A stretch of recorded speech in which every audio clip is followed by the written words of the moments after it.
song to my mind, girl.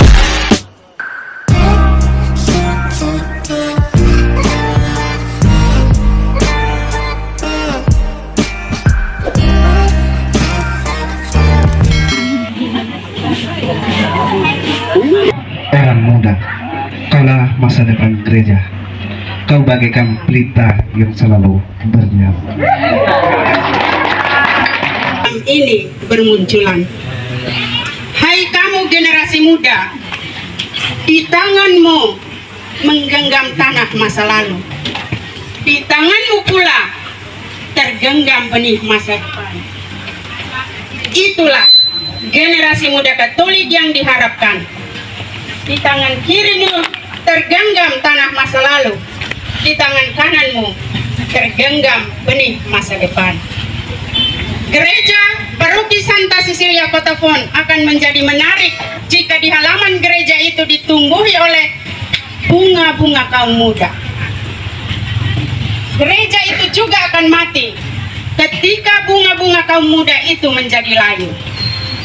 Mari kita mengenal identitas diri kita. Seperti apakah orang muda Katolik? Harus berbuat apakah saya sebagai orang muda Katolik untuk kehidupan menggereja?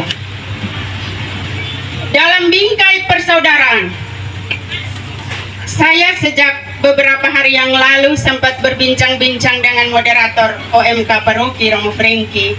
Saya katakan begini, Romo, saya sedih kalau saya ada di tengah-tengah kaum muda dan saya melihat mereka itu kotak-kotak. Dari mana mereka belajar hidup untuk bersosialisasi? Saat seperti sekarang ini, kita belajar untuk bersosialisasi dengan orang lain. Di mana kita tidak berada di dalam kelompok kita saja, tapi kita mampu menyatakan diri, keluar dari diri kita sendiri, keluar dari kelompok kita sendiri, untuk menyatakan diri bahwa saya ada. Saya ada dan saya berbaur. Saya tidak sukuis. Saya tidak hidup dalam kelompok saya sendiri dengan pikiran saya yang sempit. Tetapi saya hidup berada di tengah-tengah orang lain yang banyak warna-warninya dan membuat hidup saya bersemangat. Itulah sesungguhnya relasi hidup. Kita tidak bisa bicara relasi hidup jika hanya duduk saja. Kita disuruh untuk berbaur. Bagaimana kita menjalin relasi dengan orang lain? Kita berada di luar.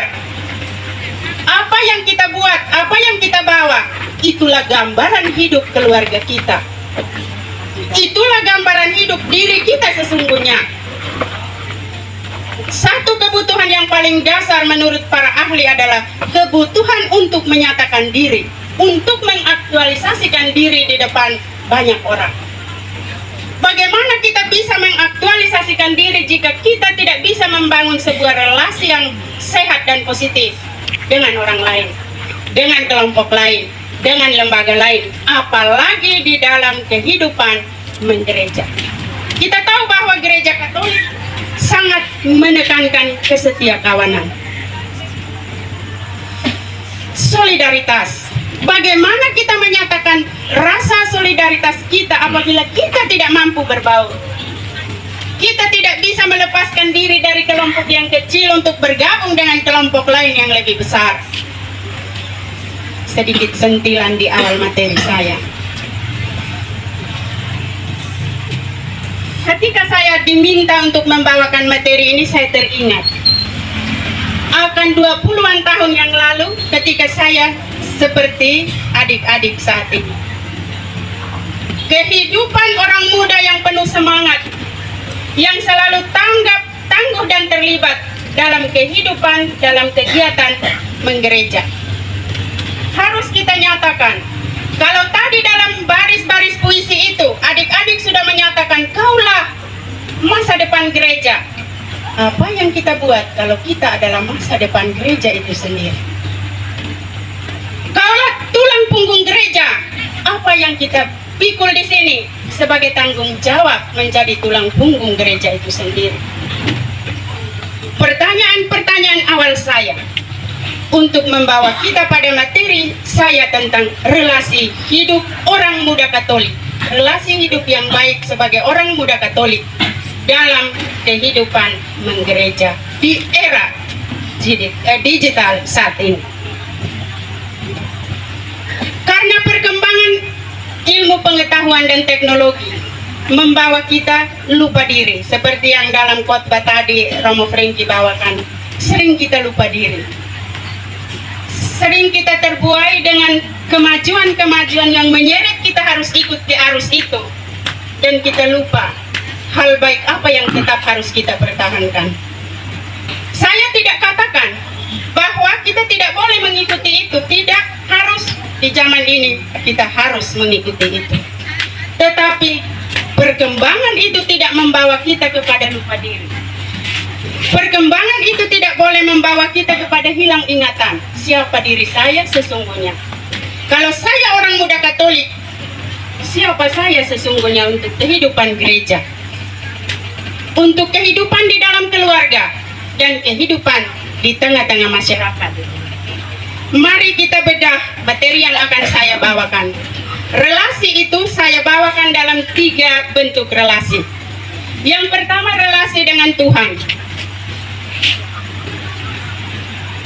Yang kedua, relasi dengan sesama. Dan yang ketiga, relasi dengan lingkungan alam sekitar kita. Sebagai wujud nyata ibadah kita, 3 relasi itu penting untuk kita lihat malam hari ini.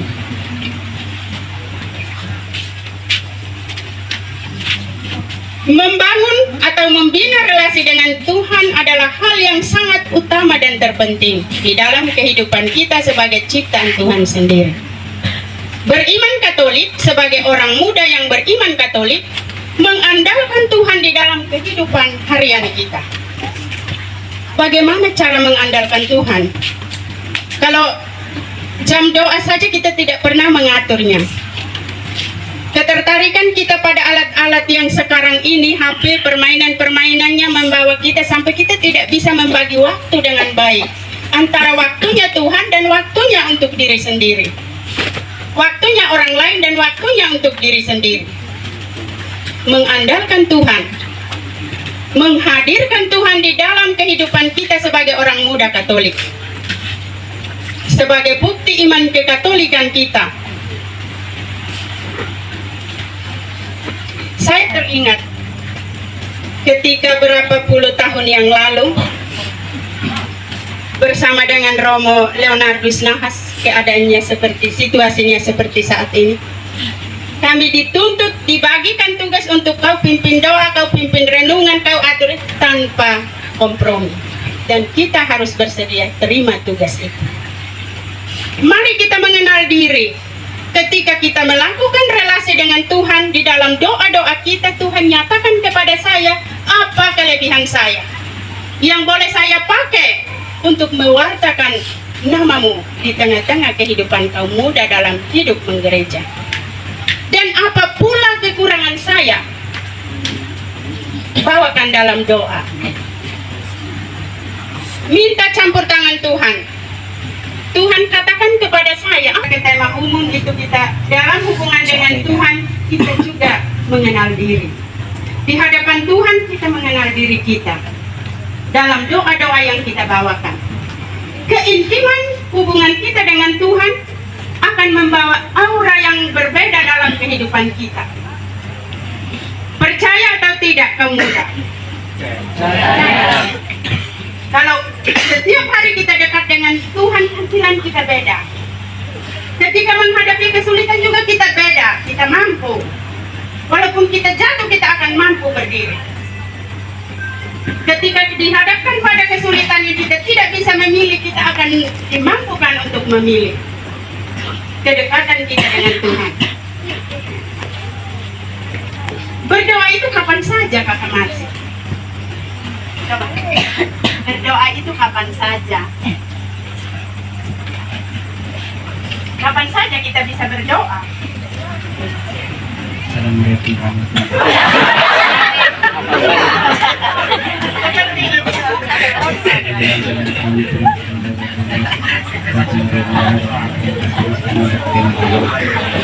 terima kasih. Setiap saat kita boleh. Ketika saya jalan, saya bilang Tuhan tolong, saya melakukan perjalanan ini dalam nama Tuhan sendiri. Saya yakin saya dibawa sampai dengan tiba selamat di tempat tujuan. Itu juga doa.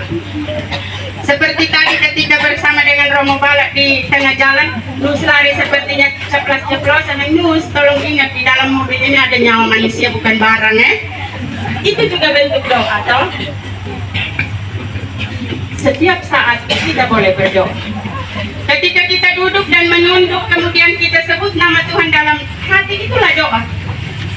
Doa itu sesungguhnya tidak sukar, sangat sederhana. Dan Tuhan itu juga hanya sejauh doa.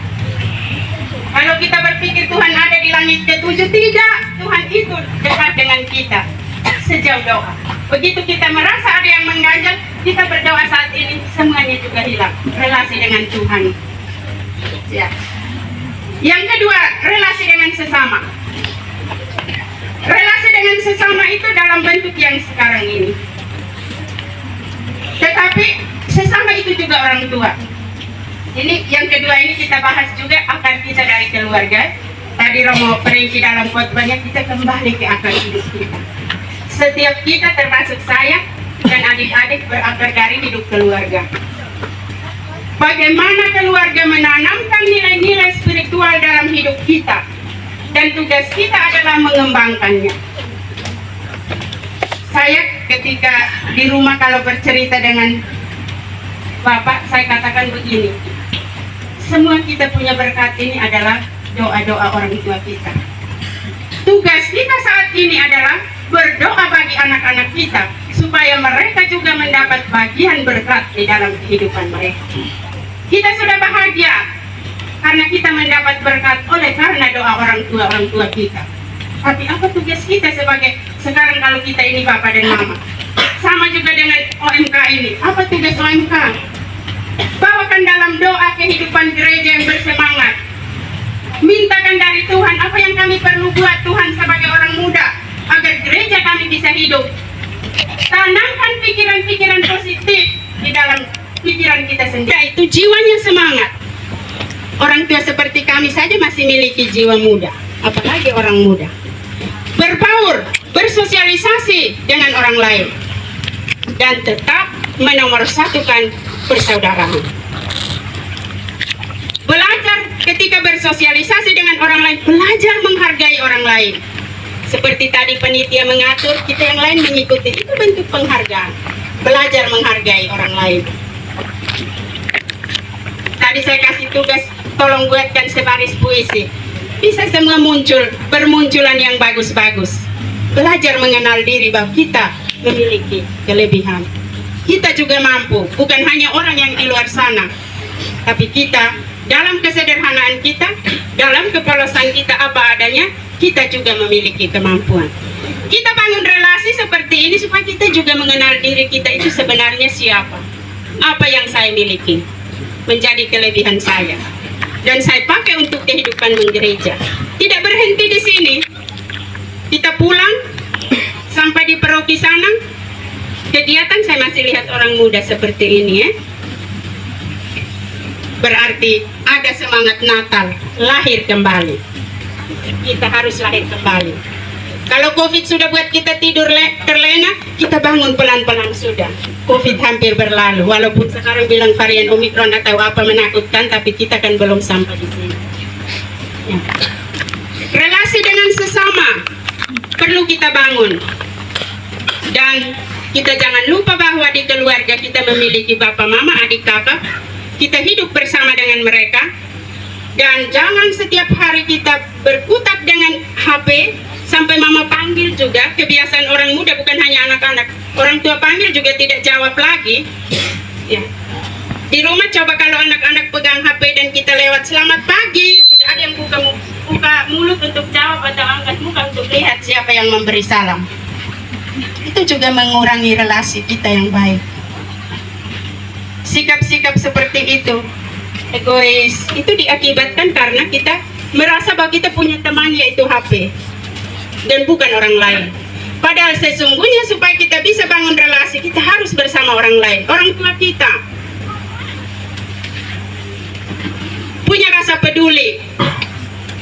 Jangan menjadi hamba untuk barang-barang itu. Kita perlu mengikuti perkembangannya, tapi membawa kita kepada hal positif, bukan membawa kita kepada hal-hal negatif yang merusak moral kita. Sangat susah untuk disuruh simpan HP. Setiap hari saja, anak-anak di rumah itu saya sering tegur, kamu ini hamba HP apa? Kita boleh pakai selagi dia memperlancar, mempermudah, menambah pengetahuan, membuka wawasan, tapi bukan mematikan nilai-nilai hidup yang baik. Sudah tidak peduli lagi karena merasa ada HP lebih penting. Nah, nilai kita tunjukkan dengan merawat, mencintai lingkungan sekitar, menjadi contoh. Orang muda menjadi contoh bagaimana menanam, menghijaukan kembali.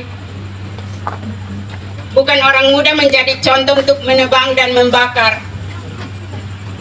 Mencintai lingkungan sekitar, membangun relasi, supaya alam tidak menjadi marah dengan kita, dan musim hujan seperti ini banjir tidak berkesudahan, tanah longsor juga menakutkan, dan yang lain-lain lagi. Jangan kita hanya biasa beli-beli saja. Tanam sendiri, olah sendiri, makan dari hasil keringat sendiri. Bila perlu memperoleh uang dari pekerjaan tangan kita sendiri. Ada. Orang muda Katolik Kota Pon? Ada. Sekali lagi, orang muda Katolik Kota Pon? Ada. Terima kasih, silakan duduk.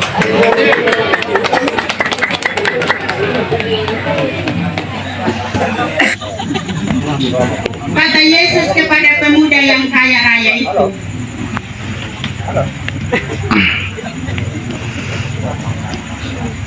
Termana, coba siapa bisa masih ingat nas kitab suci itu kalimatnya? Yesus bilang apa untuk pemuda yang kaya raya itu? Hanya itu saja. Kalau itu sudah satu materi sudah habis. Doni, tinggalkan.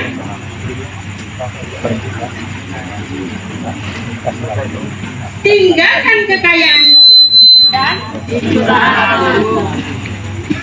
Yesus berkata kepada orang muda itu, Yesus berkata kepada pemuda kaya itu, tinggalkan kekayaanmu dan ikutlah aku. Apa yang menjadi kekayaan pemuda itu kalau begitu? Pertanyaan yang kedua. Kenapa Tuhan Yesus suruh tinggalkan kekayaan? Padahal kalau pemuda itu bawakan Tuhan Yesus kaya. Kalau begitu apa yang menjadi kekayaan pemuda itu? Iman, keluarga. Masih ada yang lain? Tapi kalau dia tinggalkan iman, bagaimana dia ikut Yesus? Keluarga oke, masih iman? Harta, kedua keluarga, harta, apa lagi? Sebenarnya apa yang menjadi kekayaan pemuda itu sehingga Tuhan Yesus suruh tinggalkan kekayaanmu dan ikutlah aku? Kedudukan, oke, apa lagi? Biasanya kedudukan itu membuat orang menjadi sombong. Itulah kekayaan pemuda ini sesungguhnya. Orang muda itu sering merasa diri sombong karena dia kuat, dia kekal.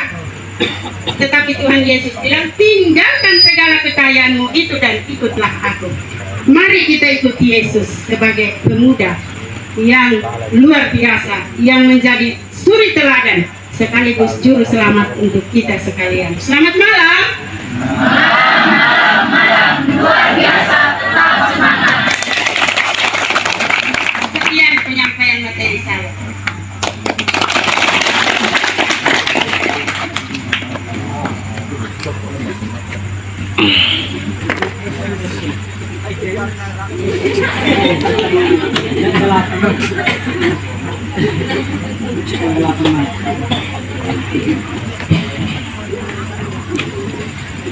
Baik, terima kasih atas waktu dan kesempatan yang diberikan. Pertanyaan saya ini karena banyak pengalaman juga di era digital. Mengenai kita tadi relasi dengan sesama. Nah, kita kaum muda ini biasanya duduk lingkar itu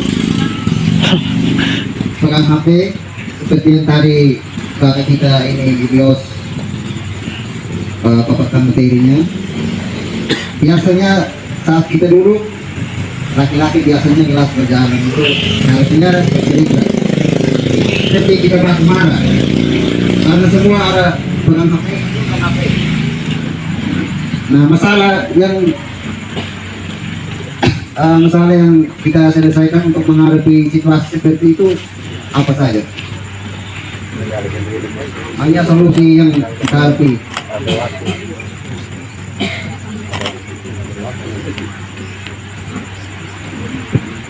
Baik, itu pertanyaan. Baik, terima kasih Kak Yunus. Kita berikan aplaus yang meriah kepada Kak Yunus. Apa yang kita harus buat? Solusi apa yang kita perlu buat supaya itu tidak terjadi? Bijak menggunakan. Bijaksana dalam menggunakan setiap perkembangan ilmu pengetahuan dan teknologi. Ketika pada waktunya kita gunakan, kita gunakan. Ketika bukan waktunya, kita hentikan penggunaannya. Bijak dalam menggunakan alat-alat itu. Bijak itu bukan berarti tidak boleh. Kalau tidak boleh juga tidak bisa, karena memang kita zaman ini seperti itu, kita dituntut. Seperti saya saja kalau mengajar sudah tidak bisa pakai laptop lagi, katanya mau dipecat. Jadi memang kita harus mengikuti perkembangan itu, tapi kita bijak menggunakan pada waktu yang tepat. Jangan pada waktu kumpul-kumpul kita pakai HP untuk omong dengan HP. Lalu teman yang ada di samping buat apa? Menemani kita untuk bermain HP. Kalau semua orang yang ada di dunia ini seperti itu, apa yang ada di dalam benak kita?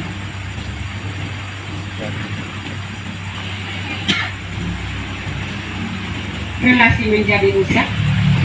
Manusia-manusia di dunia ini hanya ada manusia-manusia egois yang sudah tidak memiliki rasa peduli kepada sesamanya, apalagi alam sekitarnya. Bijak dalam menggunakan, selektif. Kita bisa memilih waktu yang tepat, waktu yang mana boleh kita pakai dan waktu mana kita harus lepas HP. Mungkin karena pertanyaan tentang ini saya perlu menyampaikan bahwa kebiasaan kita yang sudah menganggap HP itu segala-galanya, akhirnya yang seharusnya kita sampaikan kepada bapak dan mama kita tidak ngomong lagi, kita mengeluh di HP. Apakah HP bisa menjawab keluhan kita?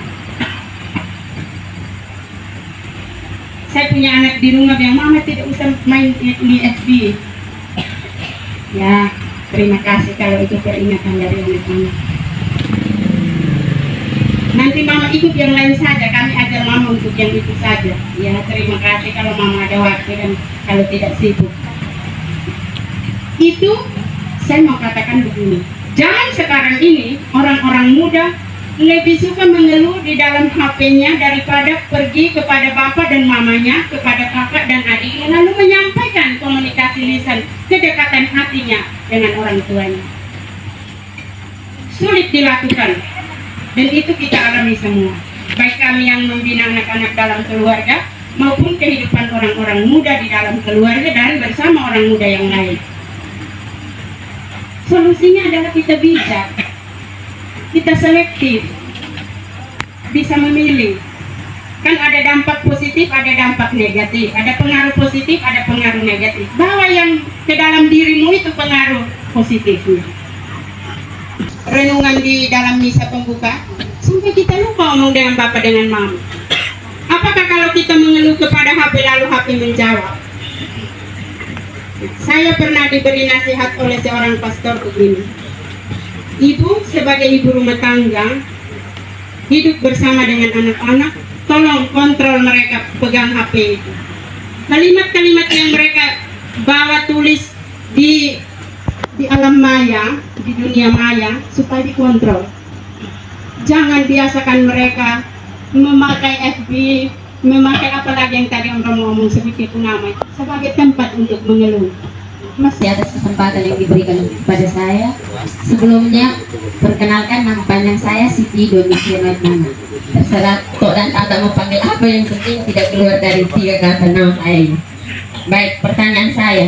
Sekarang ini kan semangat orang muda mulai kurang, terutama ketika kegiatan-kegiatan di gereja, misalnya kayak perayaan-perayaan besar Natal atau Paskah, biasa orang-orang muda semangatnya kurang. Orang muda jalannya di belakang-belakang. Nah, pertanyaan saya, bagaimana cara membangkitkan kembali semangat orang muda dalam hubungannya dengan membangun relasi yang sehat? Terima kasih. Luar biasa. Semangat orang muda itu memang sebenarnya seharusnya tetap menyala-nyala. Tetapi di lain waktu, seiring berjalannya waktu, kesibukan-kesibukan, pengaruh yang lain membawa dia terseok-seok sampai tidak bersemangat lagi. Apa yang harus dibuat? Ini latihan kepemimpinan tingkat dasar. Saya balik bertanya, kalau Kakak Doni seorang pemimpin, sebagai pemimpin OMK misalnya, orang yang mengerti, buat apa itu sebenarnya supaya dia bisa aktif? Oke, ya. Kegiatan-kegiatan yang membangkitkan semangat. Ciptakan kegiatan-kegiatan yang miliknya orang muda. Kegiatan-kegiatan positif yang miliknya orang muda. Mau kegiatan bentuk apa orang muda silakan rancang. Saya senang dengan adanya kegiatan latihan ini. Kita dilatih untuk merancang bagaimana melakukan suatu kegiatan. Oh, nanti kali yang berikut kurangnya waktu kali pertama ada di sini. Kita perbaiki. Komunikasi, konsultasi, dan konsolidasi itu sangat penting. Komunikasi, kita buka komunikasi antar satu dengan yang lain. Mungkin juga Kakak Doni melihat itu hanya penuh curiga, dekatkan diri kepada dia, bangun relasi yang positif, katakan kepada dia bahwa kita perlu dia, kita berada di pihak dia, bukan kita berada di pihak kita. Kalau kita berada di pihak kita, dia menganggap kita mempersalahkan dia. Ya, sebagai orang yang ini pasti mengerti maksud saya. Ketika dia seperti itu menjauh, kita berada di pihak dia, kita dekati dia dan katakan apa yang sesungguhnya dia alami, bawa dia kembali ke dalam kelompok kita. Kita merangkul. Kalau kita pemimpin, kita merangkul. Kita perlu merangkul mereka yang hilang. Tuhan Yesus bilang apa? Tinggalkan 99 yang ada dan carilah satu yang hilang. Dan itu yang sulit kita buat, masih ada 99, saya mau cari satu. Buang energi, buang waktu. Kita merangkul, kita dekati. Kita ciptakan kegiatan-kegiatan yang positif yang memberi semangat untuk kaum muda. Seperti saat ini, bagus. Ya, saya senang juga ketika mendengar bahwa sudah merancang, sudah mengatur jadwalnya. Nanti perlu evaluasi. Apa yang kurang diperbaiki, ditingkatkan untuk waktu-waktu yang akan datang, supaya semua yang kurang beres akan menjadi beres. Dengan tidak aktifnya mengikuti kegiatan orang muda itu, saya di Kampung Kotafon itu ketua lingkungan, saya sangat merasakan kepala pusing ketika mengurus orang muda untuk dia aktif mengikuti KOR. Sangat berat.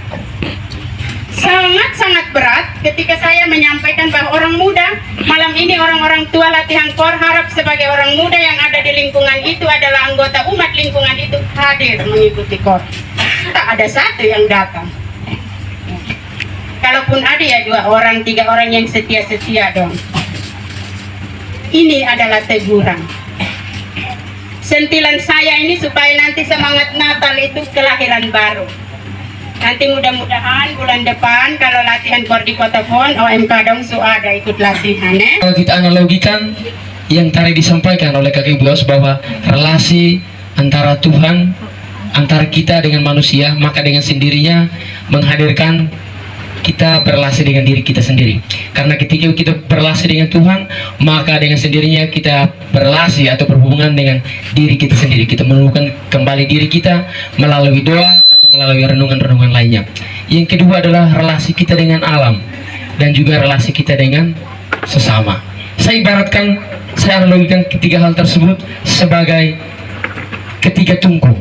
Bagaimana ketiga tungku ini bisa menopang